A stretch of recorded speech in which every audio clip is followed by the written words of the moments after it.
তোমরা যারা ক্যালকাটা ইউনিভার্সিটির আন্ডারে সেমিস্টার 4 এমডিসি কোর্স অর্থাৎ পাস কোর্সের ছাত্রছাত্রী আছো এবং তোমাদের রাষ্ট্রবিজ্ঞান সাবজেক্টটা আছে, তোমাদের জন্য আজকের ক্লাসটা খুবই গুরুত্বপূর্ণ।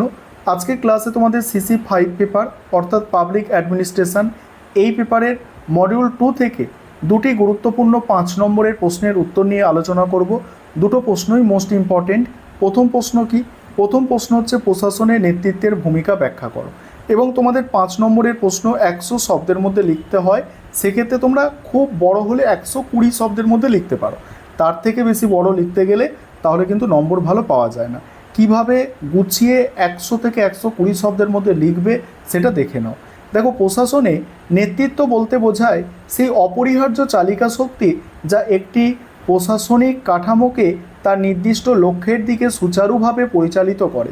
বস্তুত কোনো প্রশাসনিক সংস্থার সার্বিক সাফল্য এবং কার্যকারিতা বহুলাংশে নির্ভর করে তার নেতৃত্বের দক্ষতা, দূরদর্শিতা ও সততার ওপরে। আধুনিক রাষ্ট্রবিজ্ঞান ও জনপ্রশাসনের তাত্ত্বিকদের মতে প্রশাসনের নেতৃত্বের প্রাথমিক ও প্রধান ভূমিকা হল সংগঠনের কর্মীদের মধ্যে ইতিবাচক অনুপ্রেরণা ও দলগত ঐক্যের সঞ্চার করা। নেতৃত্ব কেবল ওপর থেকে আদেশ বা নির্দেশ চাপিয়ে দেয় না, বরং সঠিক সময়ে বাস্তবসম্মত সিদ্ধান্ত গ্রহণ এবং বিভিন্ন বিভাগের মধ্যে কার্যকর সমন্বয় সাধনের মাধ্যমে প্রশাসনিক জটিলতা ও অচল অবস্থা দূর করে। আধুনিক চিন্তাবিদদের মতে বর্তমান সময়ে পরিবর্তনশীল আর্থসামাজিক পরিবেশের সাথে খাপ খাইয়ে নিতে এবং জনকল্যাণমূলক সরকারি নীতিগুলোর সঠিক বাস্তবায়নে প্রশাসনিক নেতার উদ্ভাবনী ক্ষমতা ও নির্দেশনার বিকল্প নেই। যোগ্য নেতৃত্ব সংগঠনের অভ্যন্তরীণ দ্বন্দ্ব নিরসন করে কর্মীদের কর্মদক্ষতা ও মনোবল বৃদ্ধি করে। এছাড়া প্রশাসন ও সাধারণ নাগরিকদের মধ্যে একটি স্বচ্ছ সেতুবন্ধন রচনা করতেও নেতৃত্বের ভূমিকা অনস্বীকার্য। আধুনিক গণতান্ত্রিক ব্যবস্থায় তাই নেতৃত্ব শুধুমাত্র কোনো আনুষ্ঠানিক পদমর্যাদা নয়, বরং এটি হলো গোটা প্রশাসনিক কাঠামোর প্রাণভোমরা, যা প্রশাসনকে স্থবিরতার হাত থেকে রক্ষা করে তাকে করে তোলে গতিশীল এবং স্থিতিশীল এবং জনমুখী।